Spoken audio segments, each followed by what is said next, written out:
On essaie de ressortir avec Curier. On repasse avec Michel. Curier dans le corner, ça passe pour Gaylor Curier. Bien joué, premier tir à 3 points. Il est vraiment excellent défensivement, Jacques Alinguet. Et regardez, c'est encore lui là qui essaie de prendre un rebond offensif. Mais derrière, très bon jeu de transition de la part du capitaine DeAndre Lansdowne. Ici désormais à 4 unités des Strasbourgeois, 10 à 6. Matt Mitchell, le catch and shoot à 3 points, ça passe pour Matt Mitchell. Bien joué de la part du jeune américain de 23 ans. La belle passe de Carrington dans la course. Ah, dommage, il n'y a pas la finition derrière de Gavin Ware. Et derrière, encore une fois, regardez ce jeu de transition, ça va très très vite. Et la finition en dunk. Les deux mains dans le cercle pour Ike Udano.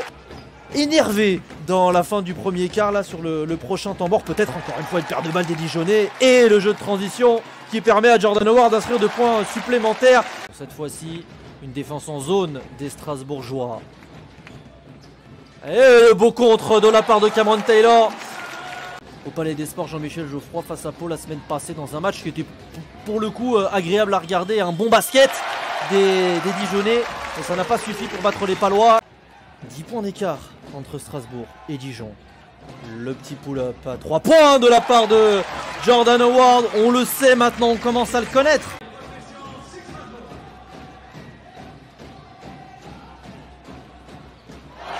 Et encore une fois Strasbourg.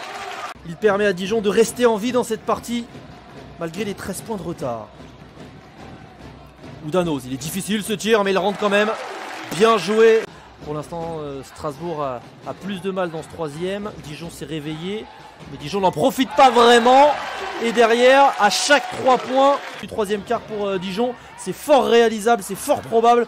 Mais pour cela, il faut que Dijon arrive à stopper les Dijonnais qui sont en feu ce soir à 3 points. On a l'impression de voir un petit peu le Dijon des très mauvais soirs. Ça a été le cas à quelques reprises cette année où ils sont passés totalement au travers. Et je vous rappelle, hein, on devait se retrouver mardi soir pour vivre la 28e journée de Betclic Elite. Alors qu'on va évidemment là attarder sur ce magnifique tir. Il y aura aussi un très très gros morceau à jouer le samedi prochain face à Boulogne-le-Valois, ici même au Rhenus. Une très très grosse partie. Et derrière ça continue, hein, le festival. Dijon a totalement craqué, peut-être la fatigue aussi qui joue pour les Dijonnais. Oh magnifique là le tir à 3 points. Ce soir 19 points, 9 sur 16. Ce n'est pas la première fois que je le vois performer malheureusement dans une défaite assez large de son équipe. 2023. Oh derrière c'est pas possible, c'est un festival là de la part de Gaylor Curier, il est